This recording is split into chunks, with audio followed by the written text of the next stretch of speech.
Today's recording is going to be a little bit different from the previous ones because, man, no, this is not the same shirt from yesterday. It's a different Mario shirt. No, these are not the same pajamas from yesterday. They're different pajamas. They look exactly the same. If you have a problem with that, click off the video, dog. Yes, I have multiple shirts with sequentially the same design of Mario. I have a third one. It'll probably be the one that I wear tomorrow. Have fun with that. I'm not going to be pulling up any stats today because I have no idea where my laptop is currently. I don't feel like looking for it, to be quite honest. I'll probably find it when I find it. If you're wondering why I look completely crazy and like a troll doll just hit me, it's because I just got out of the shower and I just washed my hair. The cleanest you ever see me on any of these recordings because I normally shower after the recordings. Anyway, less than a minute in and I haven't talked about any of the games that have happened yesterday, and so we are at this endpoint, this pass, where I must finally talk about the world's most heartbreaking loss. But honestly, I'm going to say that for the second half of this video because it was so disappointing, and the game that happened later was so less entertaining than the game that happened previous, even though there was a lot of personal stake in the last game for me. This was much worse, in my opinion. So Ant has had two back-to-back stinkers, and we didn't talk about it last time because in the last game where he had a stinker, it was an elimination game for LA, and most people were rightfully talking about Rudy Gobert's explosion offensively, and they were talking about the fact that the Lakers had just lost a series because that was the bigger story. That's the bigger narrative from the media. They want to talk about a LeBron James losing, a Luka going home in the first round in LA. It's LA. This is how they talk about basketball, but that's not how we're here to talk about basketball. We're here to talk about things that actually happen. And Ant played fucking awful. Like, terrible. Now, was it as bad as his last game in LA? No. But was it much better? Yeah, but not really. Ant in this blowout loss, because I don't want anyone to confuse this. The reason they lost this game is because they were getting blown out so badly at a certain point that they just kind of threw the towel in, or at least it felt like that effort-wise. The only person that was really hooping very hard was Nas, and that's because he's Nas. And also, he was trying to prove that he wasn't fucking injured because he had a tough spill. By the way, my neck is killing me, so if you see me adjusting it throughout this recording, that's why.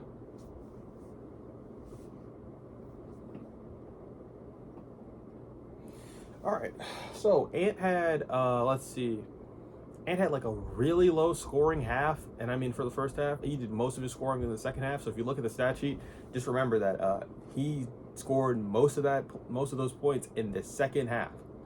I think he only had 3 points going into the first half. I could be wrong. Again, I don't have my laptop pulled with me, and I don't know where it is.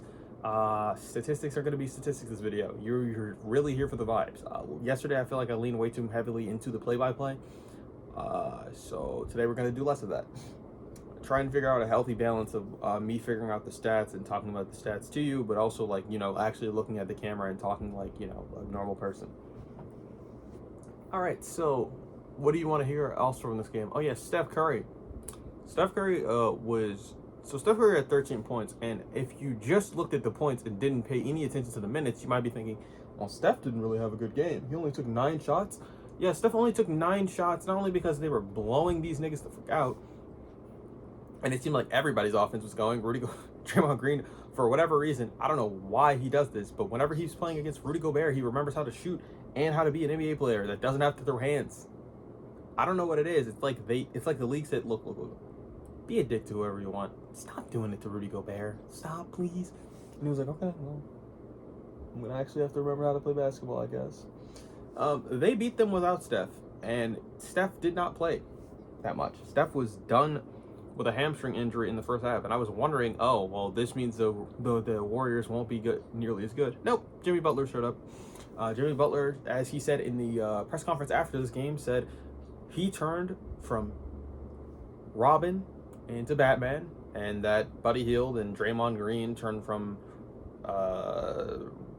Alfred into Robin and Batgirl into Alfred, I guess. I don't know.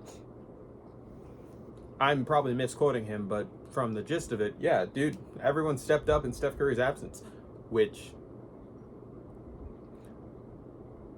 I don't know how that's possible. Dude, I saw them play against Houston, and I know Houston Houston is like really good defensively, but I just thought, you know, since they had better personnel to deal with the Warriors, that they would be able to deal with the Warriors. It really didn't happen. From my knowledge, Randall didn't really have like a bad game, but just really wasn't enough. Gobert had moments where it looked like he still remembered how to do a little bit of what he did in LA, where he just had to be big, because the Warriors, again, don't have a center besides Kevon Looney, and I hate to break it to everybody, but Kevon Looney comes off the bench for a reason. Yeah, he's a serviceable big, but like, do you really want him in your rotation? Probably not. That's 5 minutes. 5 minutes seems like an appropriate amount of time to talk about a game that was far less entertaining than the one that happened previous to it, starting at 7 and ending at a reasonable time. Fortunately, I had to watch both games, so now I finally get to talk about the one that really broke my heart, and the reason why this guy's jersey is still on this wall and not somewhere in a shredder. So, you know, every Warriors fan, congratulations, you have continued the trend of every single time that this series has been played. Not only do you guys win a game and the Cavs lose a game, because I just feel like those are intrinsically linked somehow, and more importantly, man, so the first game was like, okay, Garland didn't play, but he'll play the second game. He's questionable, and then I saw in the beginning of the game he's listed as questionable, and I'm like, that's not what I was told. I was told that you would play the next game, right? And there was no news that Evan Mobley, the defensive player of the year, was not going to play. There was zero news of that before the game, until the game was about to start. Now, Kenny said these guys had dealt with way too much physicality in the previous game, but I didn't think it would hold them out for a fucking playoff game at home, especially knowing that going down 2-0 would basically be the end of their season. Right? So I was thinking, well, this team has faced some adversity. They played against contenders, and they know what it's like to lose against contenders, and they've also lost to this Indiana team, and they're down 1-0. So Mobley should be Mobley, who had a great game one, and didn't show any signs of injury in that game, and DeAndre Hunter, who had a better game than Ty Jerome, should definitely be playing next game, right? Right? No. So Darius Garland missed his fourth consecutive game in a row of not playing for a big toe injury. Now, I know the big toe is very important to his shiftiness, but we just kind of needed bodies on the fucking floor tonight, and he was smiling and giggling on the fucking bench the entire game. And I know what you're saying. You want him? Do you not want him at the game? Yeah, I want him at the game if he's going to be imparting wisdom and helping the bench players do better shit. But he wasn't fucking doing that. Him and Evan Mobley were giggling on the fucking bench, watching Donovan Mitchell play fucking hero ball. Not only was Donovan Mitchell playing hero ball, let's see, what number does that say on his jersey? 45? Let's just say he had 3 more points than that the entire game. And I'm not talking about on bad efficiency. I'm talking all of this shit with 1 fucking 3 going in. He continues to struggle from the 3-point line in the playoffs. I have no idea why that's happening. Ty Jerome continues to struggle again. He was, 1 for 12 and had the game winner shot on him. Oh. By the way, Tyrese Halliburton, playing through a wrist injury through this game, clearly bothered, had to get it retaped during the game. And I know Brunson had to get his ankle retaped during this game. Your ankle, very much so. Very important to a shifty guard like this. Tyrese Halliburton's jump shot is already fucked. We already know this. It is a fucked looking thing. It looks bad. He's playing through a wrist injury. Remember, the biggest thing people said about his jump shot is it's got a hitch at it once it reaches the peak of it, the apex of his shot. Once he reaches the top of the fucking ground that he's going to clear from his jump, which is not that high, when he takes his shot, right? It's a small jumper. It's a very small jump in the jumper. Elevated and hit a 3 over Ty Jerome. Ty Jerome, fucking terrible this game. Not even like playmaking wise, bad. Turnovers, bad. All of his jump shots were short, and I have no idea what's going on through him. I think he's playing through an injury. So, just to be clear now, that means Mitchell, who was playing through a calf injury last night. It was very clear that he was playing through a calf injury. It was shown. grabbed at his calf multiple times and was dragging himself through it, playing through that injury. He signed on an extension for this team. He could have easily fucking got up and left. He took a reduced role for you guys throughout the season to help you guys win. This fucking team and his teammates are sitting on the bench fucking giggling. Now, DeAndre Hunter the entire time is sitting there looking stressed the fuck out. I respect DeAndre Hunter for looking stressed the fuck out. I'd be stressed the fuck out too if I was in a playoff situation. Darius, you went to Game 7 last year against Orlando. You played like dog shit in that series. Fucking terrible. And I know it was because you were playing through an injury. Here's the thing. At least you were out there. You were out there with the guys struggling. Allen played amazing last night. No offense to him. He played great. There were moments where he looked tired, and it's because we can't afford to put Tristan Thompson out there. Truthfully, Green actually played very well. Strus, great game from Strus. Strus played amazing. None of it matters. None of it matters because you lost. You're down 0-2. Both of those games you had, you are the higher seed in this season. If you guys weren't playing on the road, weren't playing on the road, I wouldn't have nearly as big as a gripe with this because you'd be the lower seed at that point in time. You have won 64 fucking regular season games, and none of that shit will matter if you don't win the next 4 games, because if this goes 7, I'm going to be honest, you're probably going to lose the series. The only way for you guys to win this series is if you win the next 2 in Indiana, because going down 3-1 is basically a death sentence. And then once you win the next 2, you better hope that you win Game 5, because Game 5 is the signifier once the series tied. Most teams that win Game 5 when a series is tied, which will be in Cleveland, mind you, go on to win the series. So you have the pressure of having to win 4 in a row. I just want to point this out. Donovan Mitchell is probably not going to have 48 points next game. Darius, you have to come back and play really well or your season is over. If this is a season-ending injury, then you need to tell the reporters that straight up, that you can't play anymore. You're done. The series is over and the season is over. That's what you need to come out and say. You have the coach of the year. There is no excuse for losing. You have the defensive player of the year. Now, is he the best defender on the planet? No, I don't think he's the best defender on the planet. Wemby exists. I think Evan Mobley is a great defender. He's amazing. And we really needed him out there last night. And the reason we needed him out there last night is because Miles Turner had a good game last night in certain stretches where if he doesn't get that stretch going, they lose the game. Indiana loses the game. He would have been able to guard. He would have easily been able to guard, in my opinion, Tyrese Halliburton, playing through a wrist injury on that point. Nembhard didn't have the world's greatest game. All of these things, think about this. The Pacers were down at a certain point, 20 points. The Cavs did not beat them. You are looking down the barrel of the most impossible thing to come back from. Unless you win, convincingly, might I add. You can't afford to have close games. Convincingly. You need to convincingly win both games in Indiana or your season is over.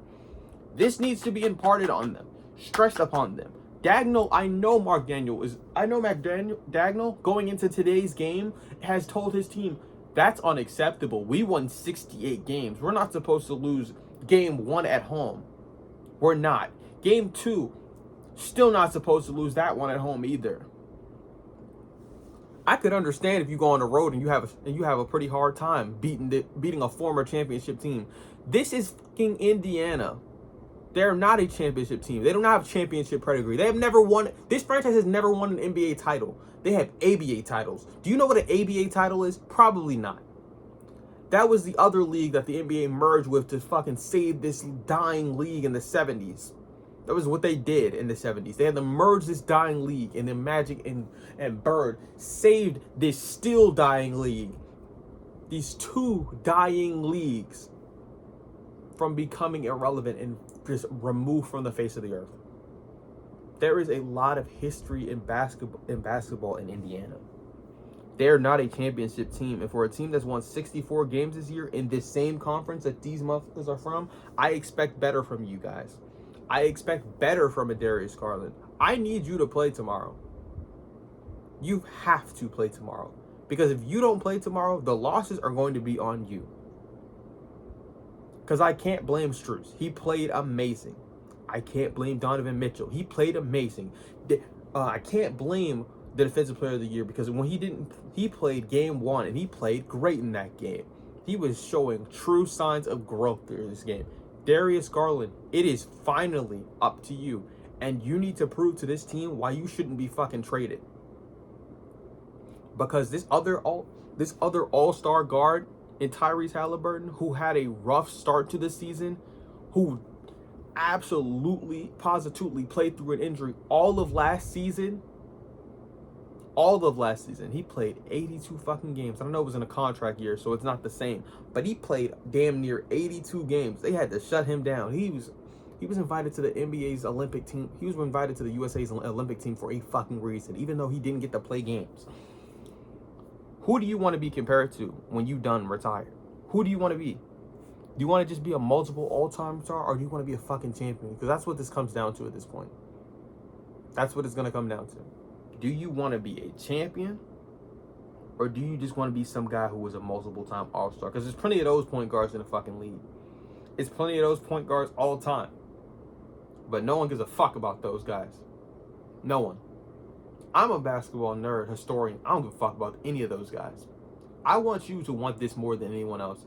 And I know that you played through some crazier shit in the past. The broken jaw, you played through that shit. Absolutely. You have more than earned your contract, in my opinion. It's time for you to actually go out there, though, and play. Because if you don't play, this team is going to be looking at a fucking difficult offseason. Because a team that just won games like this is not going to be stagnant. I've seen it in the past. Houston, when they won 60 games and then failed to win the championship, they weren't stagnant. Chris Paul was looking. They looked at Chris Paul and they looked at the best player on the team, said, we're going to keep him. And they looked at Chris Paul and said, we need to figure something else out. They're going to make drastic roster changes if you don't show up. They might move you. And there's plenty of teams that want you, so don't get twisted. But you might not be playing for Cleveland anymore, so get your shit together. As far as the praises that I'm going to give Tyrese Halliburton, they called you the most overrated player, and you've been proving that shit wrong game in and game out. You and Aaron Gordon are now tied for game winners. Isn't that crazy? I mean, you were tied before the day before yesterday. Y'all were tied then. Now that y'all both wanted to be fucking, I got my takeover, I'm about to hit this game winner. Good night. It was the by the way, that's bruh. It was an amazing game last night, I'm not gonna lie. And maybe I'm being a little bit too hard on Darius Garland, but I really want this team to win the championship. Or at least go to the Eastern Conference Finals. I can live with that. I don't want Donovan Mitchell to be getting the same comparisons as Joel Embiid. If you know what I'm talking about, you know what I'm talking about. The whole never made it out of the second round, that shouldn't be. And we shouldn't have, and there's no way the team that's won 60 games should be looking forward to watching a repeat of last year's conference finals where the Pacers inevitably go up against the Boston Celtics. No one wants to see that shit. Get your shit together. New York and Boston are playing today. If I had to guess, I don't think Boston as a whole will have that bad of a shooting game again. And I think if Tatum could get it going against a much tougher defense in Orlando, then he'll be able to get it going against the Knicks, obviously. OG is probably the best defender that he's had to play against in this entire playoffs. And if he can get the switch off of him, which he should be able to, y'all have decent bigs who can give decent screens. You got to figure that out. Unfortunately, Porzingis is injured. So, but you guys have already won your championship. You have the pedigree. You might be able to do it. And if not, no one's gonna be too critical of you. You just won a championship. And honestly, I just don't see no one's gonna grill you, to be honest. Cleveland though, hey, they're giving you 2015 Hawk comparisons, and I want those shits to stop now because you're not the 2015 Hawks. There is no LeBron in this conference, for starters. No nigga like that, right? And for second, if you think for a second that you look like the 2015 Hawks, there's a problem. You have four or three very legitimate All-Stars in a Darius Garland, a fringe All-Star in Jared Allen, in my opinion. It's mainly because the center position is so weak, but he does play a very excellent. I will give him that.